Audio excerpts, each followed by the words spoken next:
Salah Noumabo du Palais de la Culture de Trècheville. Plus de 4000 jeunes réunis pour un échange direct avec le Premier ministre Ahmed Bakayoko. Ambiance surchauffée à l'intérieur.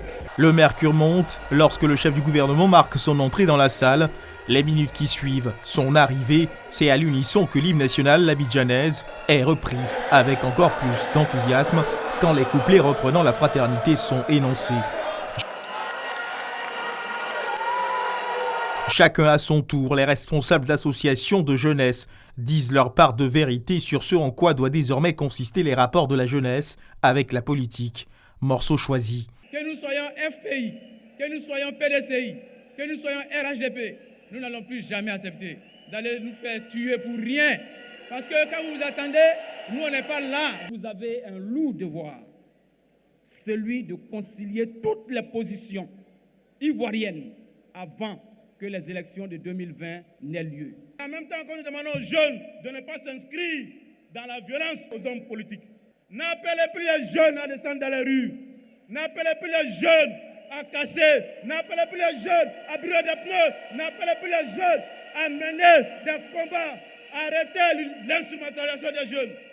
Nous avons condamné toutes les violences. À la FECI, il y a certains qui sont RDR, il y a certains qui sont PDCI, il y a certains qui sont FPI, mais ça là, on ne fait pas ça quand on est responsable de FECI. Quand tu sors, tu peux aller militer.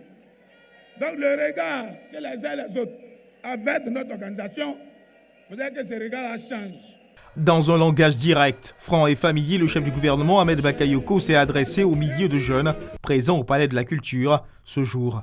Jeunes de Côte d'Ivoire, merci de nous avoir dit vos vérités. Vous et moi, on se connaît. Ce n'est pas d'aujourd'hui. On se connaît parce qu'on se sent, on est au COI. Quand on envoie des jeunes, ils vont casser un bus, 2 bus, ce qui nous aide, nous tous, à vivre, à nous déplacer. Quand ils font ça, eux-mêmes, ils filment les jeunes. Ils mettent sur les réseaux sociaux. Les services de sécurité font leur travail. Le soir, on arrête les jeunes et je peux vous dire, ils disparaissent. Les parents de ces jeunes-là, c'est nous qui viennent voir. Ou leurs camarades, c'est nous qui viennent voir. Mon fils est en prison, il faut le libérer. Mon fils est en prison, il n'a pas à manger. Ceux qui l'ont mis en mission ne sont pas là pour l'aider. Ensemble, jeunes de Côte d'Ivoire, on doit dire non à la violence. Merci de nous avoir égrené vos préoccupations. En retour, je veux vous dire que j'ai bien noté. Je vous fais confiance. Je vous demande de me faire confiance avec le président de la République qui, en me nommant, vous envoie un message à vous, jeunes. Je veux vous dire qu'ensemble, nous allons réaliser quelque chose de fort qui va bénéficier à chacun de vous. Au Premier ministre Ahmed Bakayoko d'ajouter: si chacun veut se lever pour dire « je ne suis pas d'accord avec toi », je ne suis pas d'accord avec ton interprétation du droit, donc je vais manifester, je vais casser, mais alors on aboutit au désordre. Et vous me connaissez, je suis un homme d'un grand cœur, mais en même temps, je connais la fermeté. Nous n'allons pas laisser prospérer le désordre. Et je compte sur vous.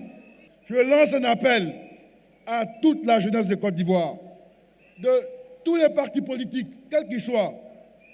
Être d'un parti politique différent ne doit pas faire de nous des ennemis. Nous sommes d'abord des frères, des amis, des Ivoiriens. Pour vous dire que mon premier travail, ça va être de vous donner des opportunités. Des opportunités pour vous réaliser, construire votre famille, avoir votre maison, être bien dans votre tête. Et c'est ainsi que la nation pourra reposer sur votre force et votre énergie. Ma nomination à la primature est une opportunité pour chacun de vous, croyez-moi. Chers jeunes, on va vous aider, mais je vous en prie, croyez-moi, personne ne s'élève sans travail. Personne ne grandit sans travailler. Personne ne progresse sans effort.